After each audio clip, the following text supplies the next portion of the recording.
What is the actual cost of perfection? We look at super soldiers and gods in the Marvel Universe and we envy their power, the ability to never miss a shot, to never lose a fight. But what if the ability to be the best cost you everything else? What if to learn how to perfectly replicate a sword arm of Black Knight, you had to delete the memory of your mother's face? Today we're stepping into the fractured mind of a man who is the ultimate expert in combat, yet a novice in his own life. We're looking at the tragedy behind the skull mask.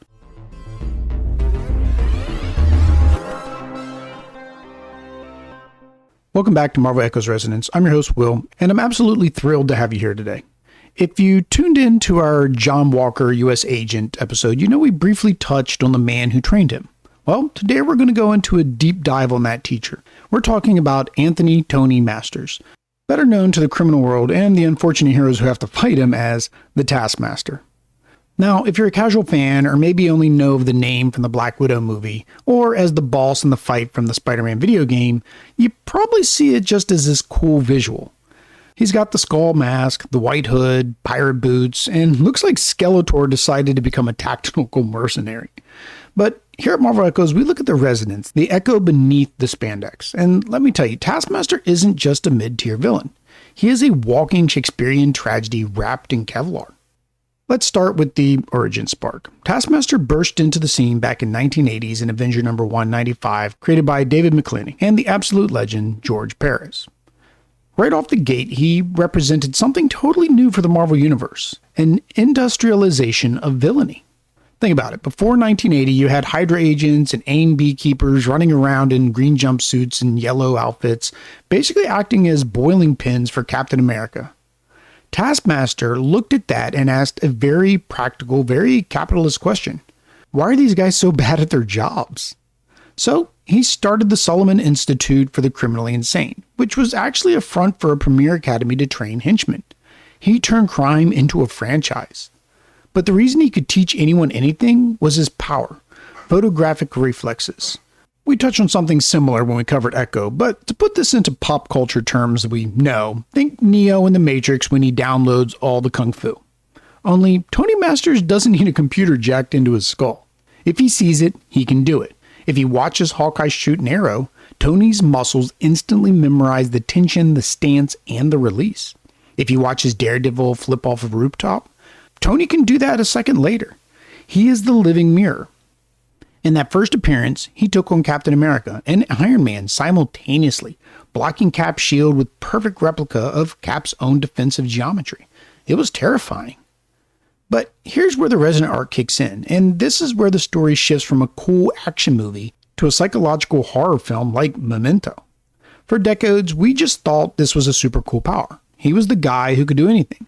But in the 2010 miniseries Taskmaster Unthinkable, which is absolutely required reading if you want to know more, we learn the horrifying truth. Tony Masters wasn't a criminal. Originally, he was a top-tier S.H.I.E.L.D. agent. During a mission in the Bolivian Andes to stop a neo-Nazi scientist, Tony injected himself with a corrupted version of the super soldier serum, story we hear all the time. This experimental cortisol primer was designed to unlock the brain's full potential. And it worked. It gave him his photographic reflexes. But there was a catch. The human brain is like a hard drive, and Tony's hard drive has, finite space. To write new combat data like fighting the style of Black Panther, his brain has to overwrite existing data. And what does it overwrite? His personal memories. This is the tragedy of the overwrite, the flicker. Every time he learns a new skill, a childhood memory vanishes. Every time he perfects a sword thrust, he forgets a friend's name. He is literally burning his soul to fuel his skills. And the knife twist? The mysterious handler who gave him his mercenary contracts for years, a voice on a speaker only known as the Org, that was Mercedes Merced, his wife. She was his S.H.I.E.L.D. partner. When his memory shattered, she went underground to become his handler, keeping him close, guiding him, loving him from the shadows because he couldn't remember who she was. In the climax of that 2010 arc, he actually recovers his memories of her. He remembers the wedding, the love, the promise, everything. But they're cornered by an enemy who knows all of Tony's moves. To save her life, he has to learn a specific new fighting style from the enemy to win the fight. He knows that if he downloads this new move, it will overwrite the Mercedes sector of his brain. And well, he does it. He saves her life by choosing to forget her. It is one of those most noble, heartbreaking sacrifices in Marvel history, and the worst part is, 10 minutes later, he doesn't even remember that he made it. He just looks at her and asks, "Where's my payment?" That's the echo of Taskmaster. He is this ultimate soldier who is perpetually a stranger to himself. And we see this ripple out in his legacy too, because he's a teacher. His DNA is in the fighting style of half of the Marvel Universe. We talked about in episode 2, as we mentioned, with John Walker, the US agent. Taskmaster taught him how to use that shield. He taught Crossbones, Brock Rumlow, how to fight. So you have this one man who trained the guy who trained to be Captain America and the guy who eventually killed Captain America. He is the neutral axis of the moral compass that the Marvel Universe spins around. As we always do, let's fast forward a bit and catch up on the last decade of Tony's life, because the ripples of that decision in 2010 completely redefined how he operates in the modern era. We leave that specific tragedy behind, and we see a man who throws himself into his work because, frankly, the work is the only thing that he can remember. After the Civil War arc, Tony actually goes legitimate. Well, as legitimate as a mercenary can get, think Deadpool. He takes a job with the government running Camp Hammond for the 50-state initiative. It's the fascinating inversion where the guy who used to train henchmen to kill heroes is now training the next generation of heroes. As a military brat myself, I recognize the archetype immediately. He becomes the quintessential drill instructor. He's tough, he's mean, but he wants you to survive. It's during this time, specifically during the Siege of Asgard, that we see his pragmatism hit a wall. He's fighting Thor and the Asgardians, and he realizes, I can't copy this. You can't mimic the power of a god. It's a sobering reality check that sends him back to the underground. From there, we slide into the Hunted arc in Amazing Spider-Man around 2019, and this is where the character softens in a really human way. He teams up with Black Ant, who is basically a life model decoy of the incredible Eric O'Grady. They become this bickering blue-collar duo, just two guys trying to get paid in a world of animal-themed totems. It's funny, but it's also sad. You realize Taskmaster clings to Black Ant because Black Ant is the only friend who sticks around long enough for Tony to remember him. They bond over the economics of henching, and when push comes to shove, Tony actually sticks his neck out for him. It proved that beneath the overwritten brain, there is still a heart beating. And that leads us directly into the Taskmaster series of 2020, The Rubicon Trigger. This was a high-octane espionage thriller where Tony is framed for the murder of Maria Hill.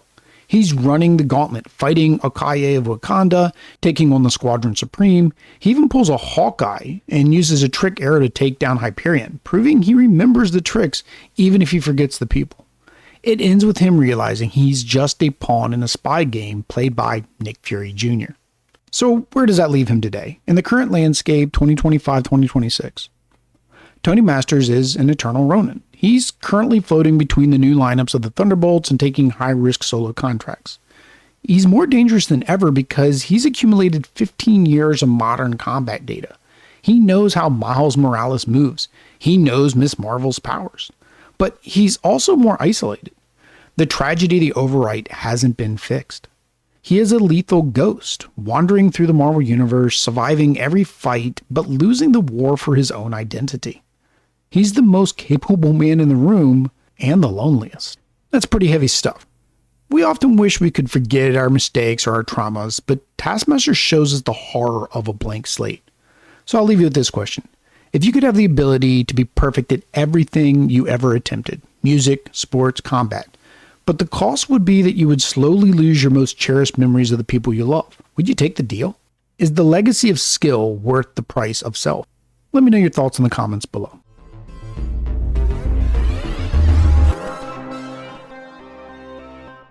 Thanks for listening to this episode of Marvel Echoes Resonance. I hope you'll never look at the skull mask the same way again. If you enjoyed this deep dive into the tragedy of Tony Masters, make sure you subscribe and follow so you don't miss our future episodes. Leaving a like and a 5-star review really helps the podcast grow and reach more Marvel fans like you. Also, drop a comment on who you would like to see us cover next. Maybe we need to look into his daughter, Finesse, or a deeper dive into the Weapon Plus program that seems to ruin everyone's lives. And for more content, including full articles, visual infographics, and new reader guides, check out the link to our website below. Till next time, true believers, make mine Marvel.